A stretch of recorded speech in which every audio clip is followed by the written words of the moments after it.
Hello there, my name's Matt. I'm a psychology student at Swinburne University here in Melbourne. Always wanted to do one of these podcasts, and I guess now I am. One of the phrases I'd like to bring up is regression towards the mean, and simply means that as we go through life, we obviously go through some ups and some downs, but no matter what the actual situation is or the people that we interact with during this time, we always tend to come back to our emotional center of self. And the time period within which this process occurs varies on the magnitude of what's actually happening in the individual themselves, but we always tend to find ourselves coming back to the way we felt prior to all of this occurring, only now having gained this knowledge or this experience and hopefully being able to use it in the future for some positive effect.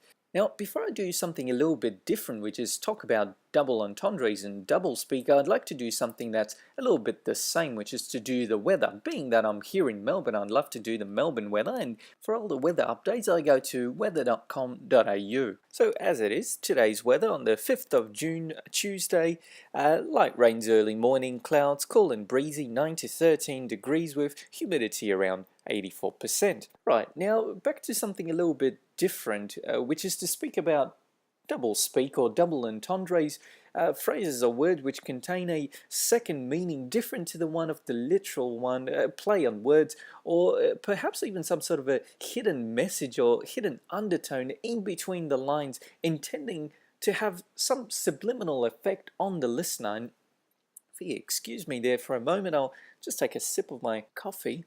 I wake up in the morning with Gloria Jean's coffee. A smooth, soft coffee with a unique and delicious nutty aroma. Refresh your conscience with a Gloria Jean's coffee on the corner of Elizabeth and Flinders Street. Right, well, back to what I was saying. So, now, if we had an example of something which contains a subliminal message or a double meaning, the trick in maximizing the effect of the second meaning is to disguise it in some other form, perhaps as an example. Now, when it comes to double talk in politics, you can never go too far past the name Donald Rumsfeld. Most recently remembered for his assignment to the post of Defense Secretary under George Bush, he was simultaneously worked hard by many other top men in Washington. Donald Rumsfeld shared a mission with those men by supporting their decision not to pull out from Iraq despite strong criticism. When asked a question during a press conference, Donald Rumsfeld responded with his now famous line, "Unknown unknowns."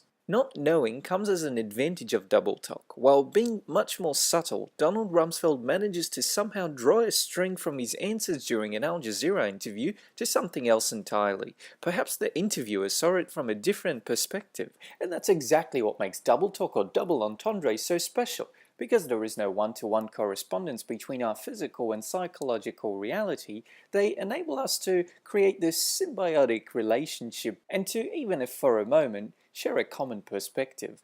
All right. Well, yeah, common perspective. It's a good way to finish. That's all I have to say about that. Yeah, so this is it. I hope you enjoyed listening and take care. All right. Well, no, this is it. There's nothing more. This is it. There's nothing past this. It just ends. Really, I'm just gonna drink coffee and I it's not even funny now. I should stop. Take care. You're still listening? Okay, I'm just gonna stop talking now.